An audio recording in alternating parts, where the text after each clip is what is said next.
হাসিনার দুর্নীতির সাম্রাজ্য টিকিয়েছিল সচিবালয়ের কর্মী অর্থাৎ আমলাদের পিঠে ভর করে। যখনই বিপ্লবীরা হাসিনার অপকর্ম, চুরি, লুটপাট, দুর্নীতির বিরুদ্ধে তদন্ত শুরু করল, তখনই সচিবালয়ে ঘাপটি মেরে থাকা হাসিনার দালালেরা বিভিন্ন অপকর্মের ফাইলগুলোকে আগুনে পুড়িয়ে দিল। একথা নিশ্চিত করে বলা যায়, আমলারা ছাড়া সচিবালয়ে কেউ আগুন দেয়নি। আগুনের ঘটনায় ফেঁসে যেতে পারেন এমন ৮ জন প্রভাবশালী এলিট শ্রেণীর আমলাদের নিয়েই আলোচনা করব আমাদের আজকের ভিডিওতে, যারা ছিলেন হাসিনার আপন ছেলের চেয়েও বিশ্বস্ত। চলুন একে একে দেখে নেওয়া যাক ফেঁসে যাচ্ছেন কারা এই ৮ আমলা। নাম্বার ১, মোহাম্মদ মুসলিম চৌধুরী। সচিবালয়ে আগুন লেগেছে, পুড়ে গেছে আর্থিক প্রতিষ্ঠান বিভাগ দপ্তর, আর এই দপ্তরের সাথে যুক্ত ছিলেন মোহাম্মদ মুসলিম চৌধুরী। জানলে অবাক হবেন, অন্তর্বর্তীকালীন সরকারও অবসরে যাওয়া মুসলিমকে পদায়ন করে নতুন করে নিয়োগ দিয়েছে। মোহাম্মদ মুসলিম চৌধুরী সাবেক অর্থসচিব এবং সরকারের সাবেক প্রধান হিসাব নিরীক্ষক ও নিয়ন্ত্রক অর্থাৎ সিএজি ছিলেন। নভেম্বরে তাকে রাষ্ট্রায়ত্ত সোনালী ব্যাংকের চেয়ারম্যান পদে ৩ বছরের জন্য চুক্তিতে নিয়োগ দেওয়া হয়েছে। মুসলিম চৌধুরী অর্থ বিভাগের সচিব থাকাকালে রিজার্ভ চুরি হয়। এছাড়া সিএজি হিসেবে দায়িত্ব পালন করায় তার স্বাক্ষর ছাড়া সরকারের কোনো ধরনের তহবিল ছাড় করা সম্ভব ছিল না। অর্থাৎ শেখ হাসিনা সরকারের দুর্নীতির দায় তিনি এড়াতে পারেন না। এছাড়া সরকারি বেসরকারি অংশীদারিত্বে চট্টগ্রাম বন্দর পরিচালনার দায়িত্ব বিদেশিদের হাতে তুলে দেওয়ার উদ্যোগ নেন এবং সার্বজনীন পেনশন স্কিমও তার ব্রেইন চাইল্ড বলা হয়।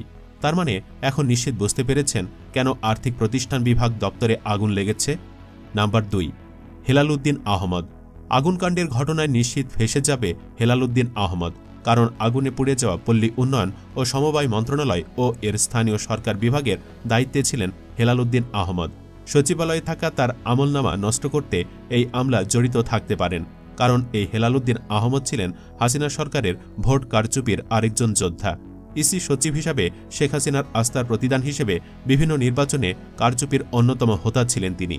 এ দায়িত্ব সফলভাবে পালন করার পুরস্কার স্বরূপ ২০২০ সালে তাকে সিনিয়র সচিব করা হয়।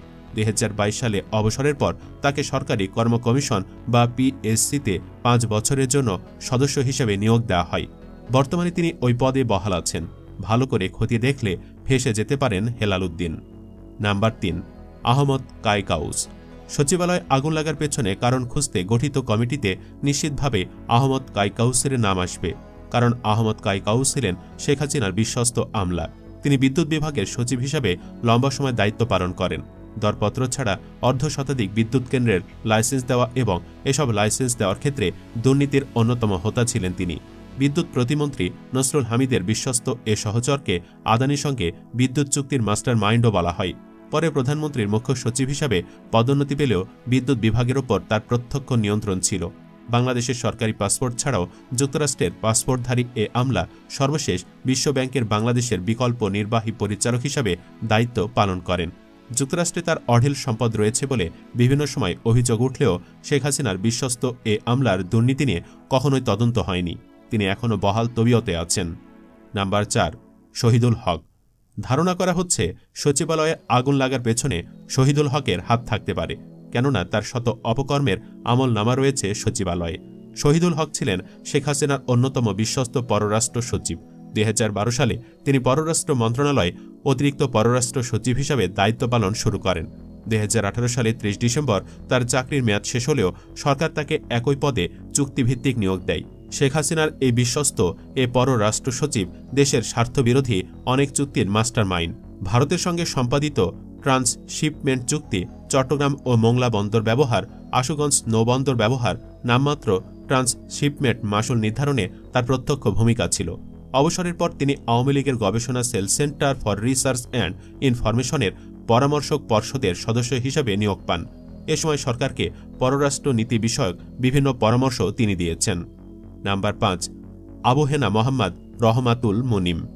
আগুন লাগার পেছনে সঠিক কারণ উদ্ঘাটন করা গেলে ফেঁসে যাবেন আবু হেনা মোহাম্মদ রহমাতুল মুনিম। এই আমলা অন্তর্বর্তীকালীন সরকারের দায়িত্ব গ্রহণের পর যদিও অপসারিত হয়েছেন, কিন্তু সচিবালয়ে তার আমলনামা কিন্তু ছিল। এর আগে তিনি জাতীয় রাজস্ব বোর্ড এনবিআর-এর চেয়ারম্যান ছিলেন। এছাড়া বিপিসির চেয়ারম্যান হিসেবেও তিনি দায়িত্ব পালন করেছেন।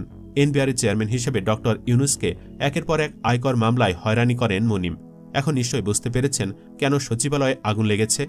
এছাড়া রহমাতুল মুনিম, সামিট, এস আলম, ইউনিক, বেক্সিমকো সহ কয়েকটি বড় গ্রুপের বিদ্যুৎ কেন্দ্রকে নিয়ম বহির্ভূতভাবে শত শত কোটি টাকার কর অবকাশ সুবিধা দিয়েছেন। এছাড়া